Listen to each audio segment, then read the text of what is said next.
Fala pessoal, tudo bem? Vamos dar continuidade então ao nosso estudo. Olha só, vamos estudar agora os chamados princípios da administração pública. Então nós vimos na aula passada o chamado regime jurídico administrativo. Né? O que é o regime jurídico administrativo? É um conjunto, né, de prerrogativas e sujeições aplicadas aos órgãos públicos, ou seja, um conjunto de princípios e normas que são aplicáveis aos órgãos e às entidades que compõem a administração pública e a atuação dos agentes relacionados à administração pública, ok?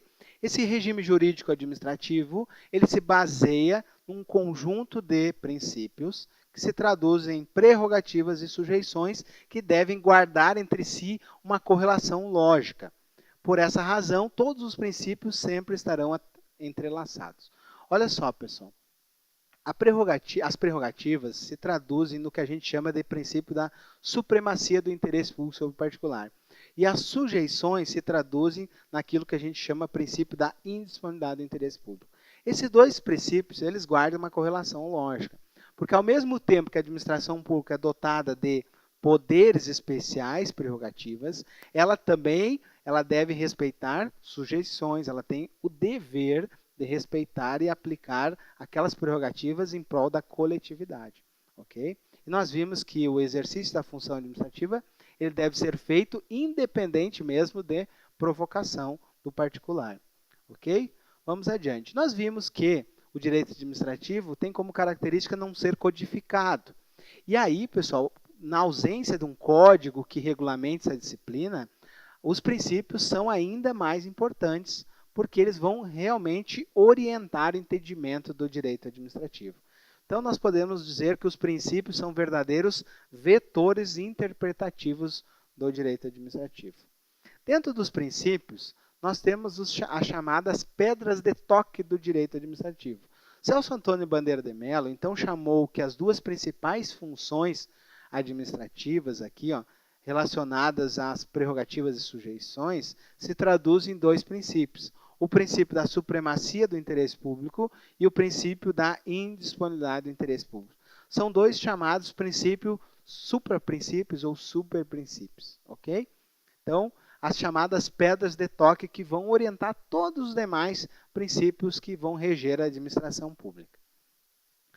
O princípio da supremacia do interesse público, nós vimos que é aquele princípio que coloca o interesse da coletividade sobre o interesse individual. Então, há aquela desigualdade na relação jurídica baseado nesse conjunto de prerrogativas, ok? Isso se traduz no princípio da supremacia, onde a coletividade está acima do particular, buscando, então, o bem comum da sociedade. Uma característica importantíssima, muitas questões de prova cobram isso, é que esse princípio ele é implícito no ordenamento jurídico. Não há previsão expressa dele na Constituição Federal, ok? Nem mesmo em instrumentos normativos. É um pressuposto indispensável para a vida em sociedade, condição para convívio social. Por que isso, pessoal? Porque o Estado, então, ele é baseado nesse conjunto de prerrogativas para normatizar e regulamentar a sociedade, ok? Então, para isso, ele tem uma série de poderes especiais, como, por exemplo, o poder de polícia, que nós vimos que, por exemplo, se determinado estabelecimento está vendendo produtos que podem causar problema para a saúde, o Estado tem o dever, então, de atuar utilizando a supremacia do interesse público. Nós vimos as cláusulas exorbitantes nos contratos, nós vimos a chamada desapropriação, que é a intervenção do Estado na propriedade. Cuidado, pessoal, olha só. A supremacia do interesse público, como nós vimos anteriormente, nós só vamos encontrar a supremacia no chamado interesse público primário. Doutrinariamente falando, os doutrinadores entendem que o interesse público secundário não tem supremacia do interesse público, ok? Vamos adiante. E a indisponibilidade? A indisponibilidade do interesse público pode ser considerada como um limite do primeiro princípio, porque assim como a administração pública é dotada de prerrogativas, ela tem o dever de atuar e utilizar aquelas prerrogativas em prol da coletividade. Então, olha só, a administração pública não pode dispor de um direito que não é dela, mas sim do povo. Então, essa é a primeira característica da indisponibilidade. O agente, então, que atua com poderes baseados em leis, os agentes públicos não são donos do interesse que eles agem, mas eles são protetores do interesse que é coletivo, ok? Então, os agentes públicos, na sua atuação, eles não são donos dos interesses, ok? O interesse pertence ao povo. Em decorrência desse princípio, ó, a administração somente pode atuar quando houver lei que autorize ou determine a sua atuação e nos limites estipulados pela lei. Nós vimos que dentro das sujeições, a principal sujeição é que o Estado deve respeitar o princípio da legalidade. Então, a legalidade irá nortear toda a atuação da administração pública. Então, a administração pública só vai atuar quando houver uma lei que autorize ou determine a sua atuação. É o chamado princípio da administração pública da legalidade, ok? Então, exemplos aqui nós encontramos de indisponibilidade. A necessidade da realização de concursos públicos, a realização de licitações, ok? A motivação dos atos administrativos, com exceção da nomeação do cargo em comissão e da sua exoneração, que são de livre nomeação e livre exoneração.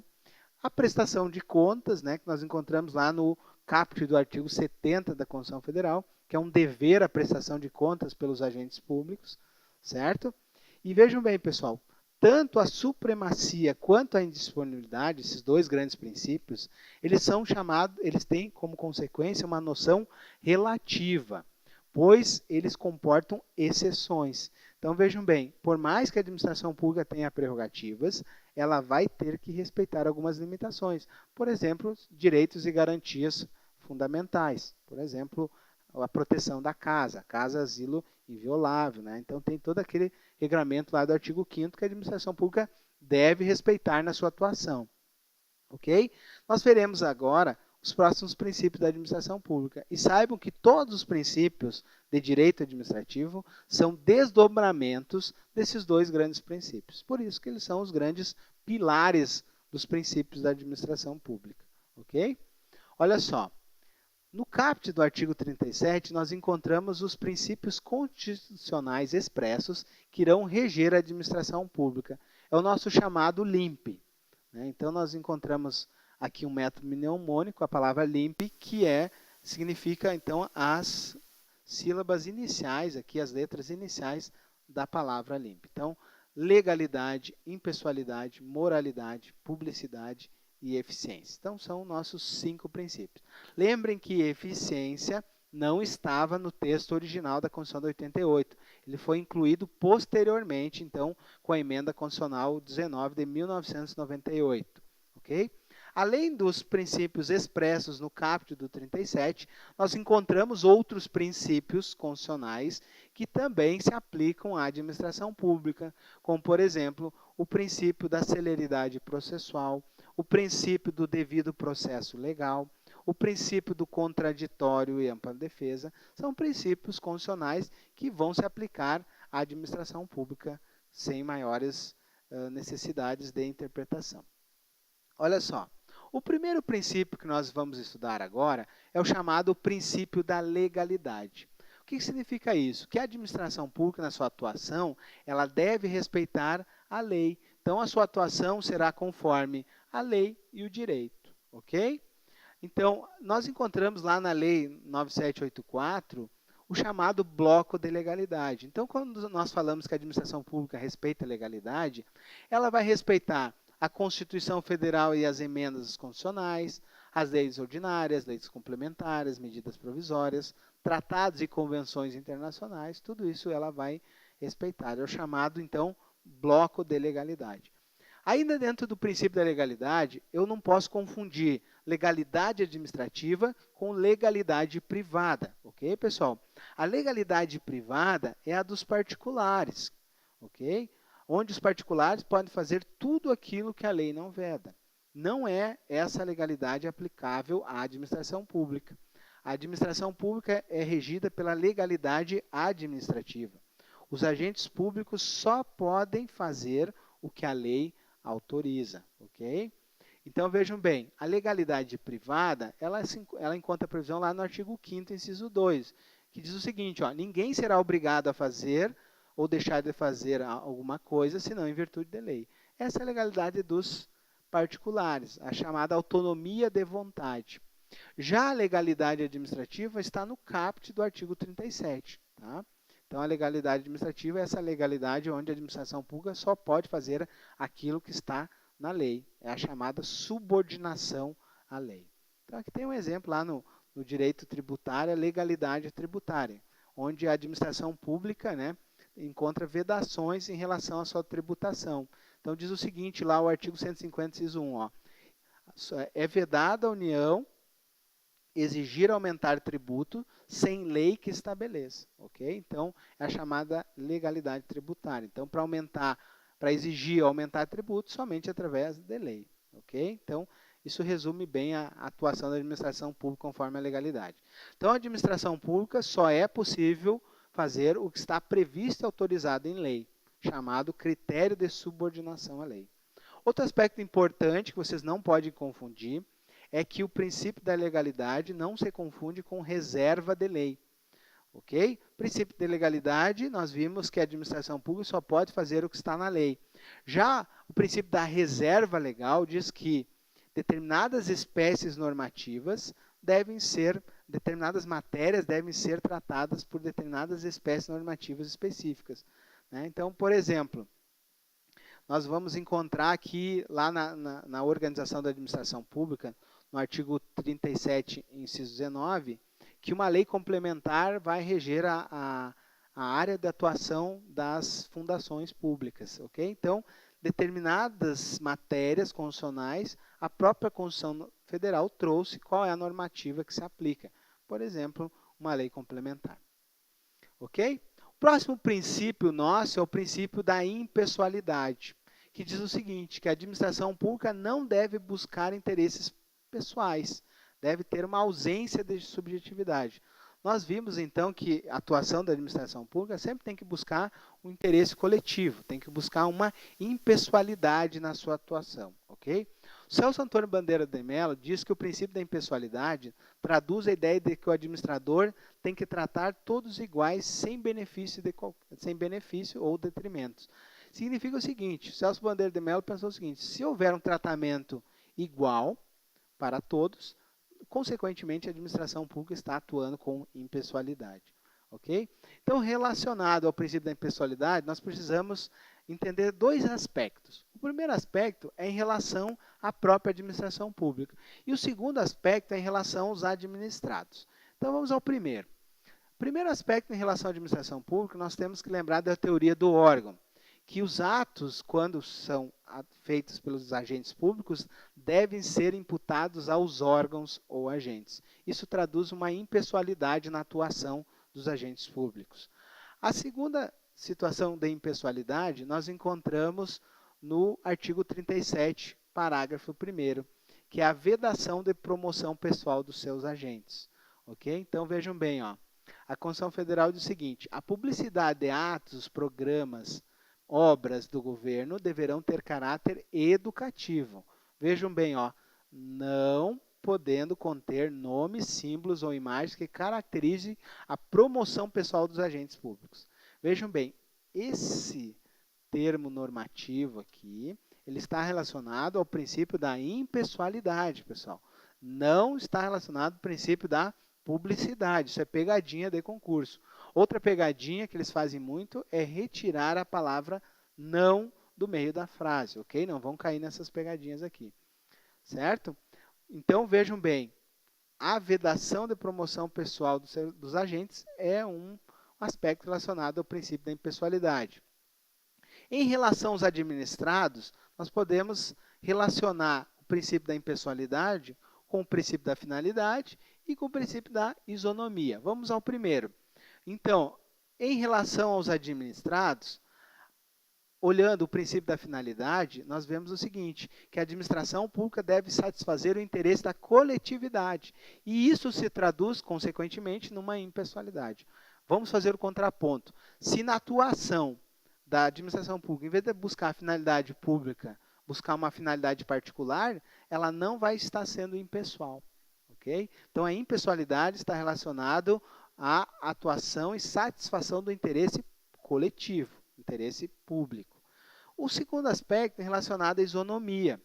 Então, relacionado à isonomia, a impessoalidade encontra uma dupla proibição. A primeira proibição é de fazer tratamento discriminatório, fazer perseguições. Então, a administração pública não pode, por exemplo, perseguir contribuintes, perseguir servidores, ok? Tem que haver um tratamento impessoal na sua atuação. Também não pode haver, então, atendimentos privilegiados, ou seja, favorecimentos. Não pode haver fraudes em licitações, não pode haver favorecimento em concursos públicos, porque nós temos aqui a impessoalidade como princípio.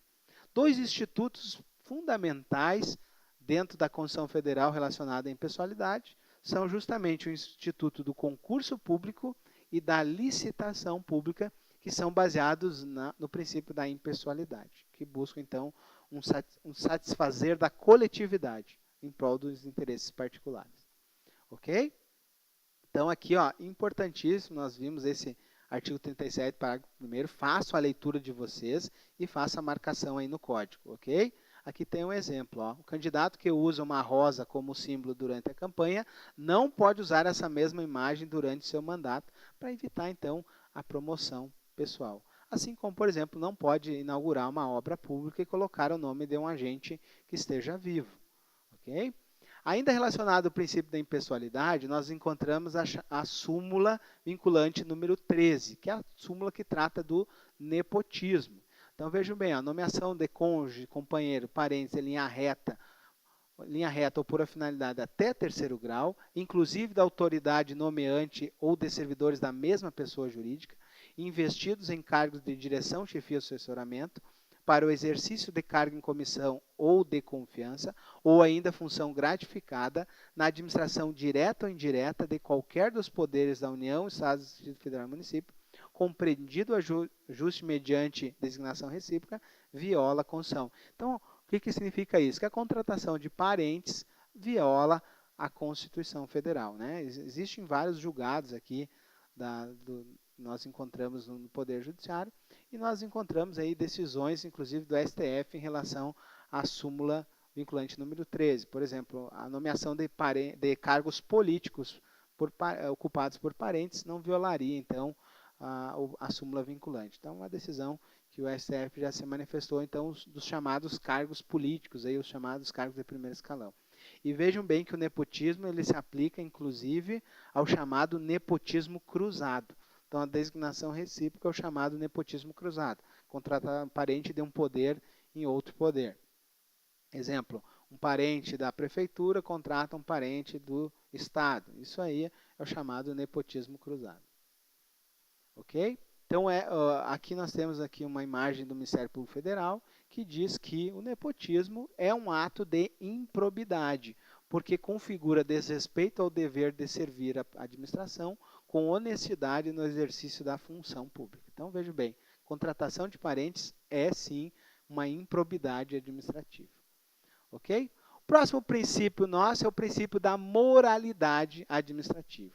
A moralidade administrativa significa que a administração pública, além de respeitar a lei na sua atuação, deve atender também a valores éticos profissionais, a probidade, ou seja, a honestidade, o decoro, a boa-fé, a lealdade vigente na sociedade. Então, nós, quando analisamos o princípio da moralidade administrativa, não se confunde com a moralidade comum da sociedade, ok? Aqui nós temos uma moralidade jurídica, que traz consequências jurídicas, ok?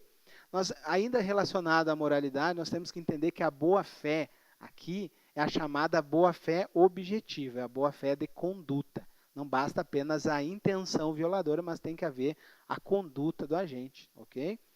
Então, vejam bem, ó, é a aplicação de princípios éticos aceitos pela sociedade, de modo geral, ok? A moralidade administrativa, como nós vimos, ela não se confunde com a moralidade comum, porque ela envolve ainda uma boa administração e efeitos jurídicos da sua atuação, ok? Então, traduzindo, a administração pública aqui, ó, no respeito à moralidade, ela deve ter uma correção de atitudes, mais uma boa administração. Isso tudo se traduz no princípio da moralidade administrativa, ok? A Constituição Federal de 88, ela trouxe dois instrumentos para a defesa da moralidade administrativa, que são muito comuns e muito abordados em provas de concurso. O primeiro instrumento é a chamada ação popular, que ela pode ser proposta por cidadão para controlar a moralidade administrativa. Inclusive aqui crimes ambientais, então façam a leitura aí do artigo 5º, tá bom? Mas vejam bem aqui, ó, não é qualquer pessoa que pode propor a ação popular, somente o cidadão, aquele que tem capacidade eleitoral, aquele que tem, então, o título de eleitor. E a ação civil pública por improbidade, que é aquela proposta pelo Ministério Público ou a pessoa jurídica lesada, né, mas buscando, então, a defesa da moralidade administrativa. Ok, pessoal? E quando há uma violação da moralidade, nós encontramos aí uma normatização para isso. É a chamada Lei de Improbidade Administrativa, a Lei 8429 de 92. E ela traz o seguinte, ó, que um ato de improbidade ele pode ser qualificado na lei como ato de improbidade em caso de enriquecimento ilícito do agente, prejuízo erário ou violação de princípios da administração pública. Então, veja bem, até mesmo a violação de um princípio da administração pública pode trazer, então, como consequência, uma improbidade administrativa. Ok? Nós encontramos, então, todo o regramento nessa lei aqui. A Constituição Federal, ela fala do ato da improbidade no artigo 37, parágrafo 4º. Nós temos as sanções previstas lá em caso de improbidade, que é a suspensão dos direitos políticos, a perda da função pública, a indisponibilidade de bens e o ressarcimento ao erário. Então, ó, só o superin e ressalva são as sanções previstas lá no artigo 37, parágrafo 4º. Mas nós temos também as previsões lá na própria lei. Tá? Então, aqui esse quadro abaixo demonstra então, as sanções previstas na lei em cada uma das hipóteses. Por exemplo, enriquecimento ilícito, perda dos bens e valores acrescidos ilicitamente ao patrimônio, ressarcimento integral do dano, perda da função pública, suspensão dos direitos políticos de 5 a 10 anos, pagamento de multa civil até 3 vezes o valor do acréscimo e proibição de contratar com o poder público pelo prazo de 10 anos. Essa aqui é a mais grave.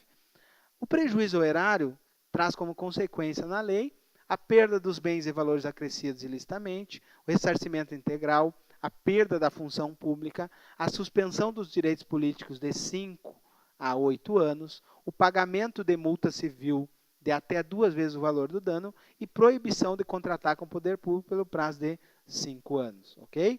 E a violação de princípios da administração, ressarcimento integral do dano ao erário, a perda da função pública, a suspensão dos direitos políticos de 3 a 5 anos, o pagamento de multa civil de até 100 vezes o valor da remuneração. Então, veja que aqui é diferente, né? Então, as duas primeiras eram até 3 vezes e 2 vezes o valor do dano. Aqui é o valor da remuneração do servidor. E a proibição de contratar com o poder público pelo prazo de até 3 anos. Ok? Vamos adiante. O próximo princípio que nós iremos estudar é o chamado princípio da publicidade. Esse princípio, pessoal, impõe à administração pública uma ampla divulgação da sua atuação. Então, no exercício da função administrativa, a administração pública deve dar uma ampla divulgação. Para que serve isso? Para dar cumprimento público da vontade da administração pública, para possibilitar a impugnação das decisões, então, possibilitar a defesa, o contraditório, a ampla defesa, fluir a contagem dos prazos, então a publicidade está relacionada à fluência dos prazos, e também vai viabilizar o controle. Né? Pode ser tanto o controle interno da administração pública, quanto o controle externo e também o controle social. Tudo isso baseado, então, no princípio da publicidade. Então, vejam bem, a publicidade ela é chamada, então, de uma condição de eficácia dos atos administrativos. Então, o início da produção dos efeitos está relacionado ao princípio da publicidade. Ok? Olha só, dentro da licitação pública, nós encontramos uma modalidade lá que se chama carta-convite. Lá na carta-convite, não há a publicação do edital, mas há o envio da carta, pelo menos para 3 pessoas. Isso é o envio daquela carta é a publicidade do ato administrativo, ok? Olha só, nós, ainda regulamentando o princípio da publicidade, nós encontramos a chamada Lei de Acesso à Informação, que é de 2011, que é a Lei 12.527. Ela veio regulamentar o acesso de informação. Então, ela veio regulamentar o artigo 5º, inciso 33, e também o artigo 37, parágrafo 3º, inciso 2 da Constituição Federal. Então, relacionado aí ao princípio da publicidade. Ela traz uma série de regramentos que deve ser estudado conforme o edital do concurso. Olha só, o princípio da publicidade, então, ele não se confunde com publicação. A publicidade é o princípio, tá? A publicação é uma das formas que eu tenho de dar publicidade, mas não é a única forma. Eu posso, por exemplo, enviar uma carta, como nós vimos na carta convite, que está, sim, respeitando o princípio da publicidade. O que nós não temos é a publicação do edital em diário oficial. Ok? E vejam bem, pessoal, a regra é nós termos publicidade dos atos administrativos, mas nós encontramos exceção. A primeira exceção que nós encontramos é a intimidade. A segunda exceção, a segurança da sociedade e a segurança do Estado. Então, vejam bem o que a Constituição Federal diz. Ó, não haverá necessidade de se dar publicidade nos seguintes casos. Então, ó, são invioláveis a intimidade, a vida privada, a honra e a imagem das pessoas, assegurado o direito de indenização pelo dano material.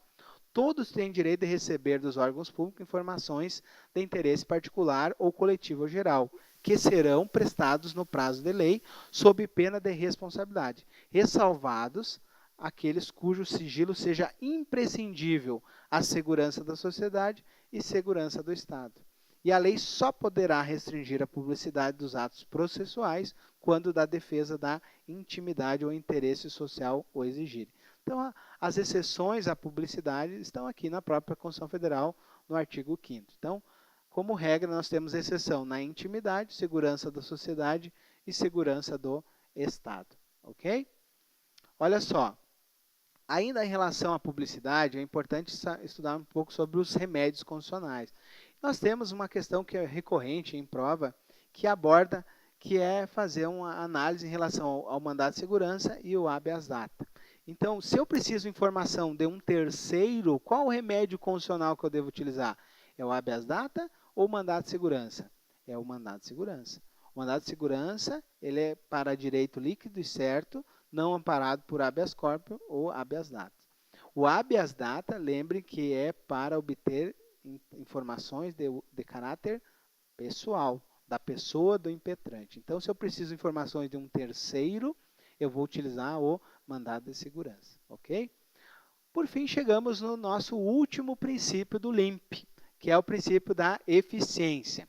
Lembrem que ele não estava previsto na Constituição de 88, ele foi incluído pela emenda constitucional 19 durante a reforma do aparelho do Estado, a chamada reforma administrativa, ok? Ele já encontrava previsão apenas na lei 8987 de 95, nós encontramos a previsão dele, ok? Mas não normatizado constitucionalmente. Então, é a partir de 98 que nós encontramos no texto da Constituição Federal.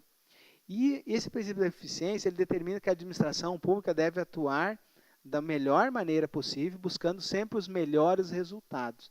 Então, ser eficiente é fazer o melhor com o mínimo de recursos possíveis e buscando, né, o maior interesse, maior satisfação dos interesses da coletividade. Ele está relacionado à ideia, então, ó, de economicidade, de produtividade, de agilidade, de presteza na atuação da função administrativa.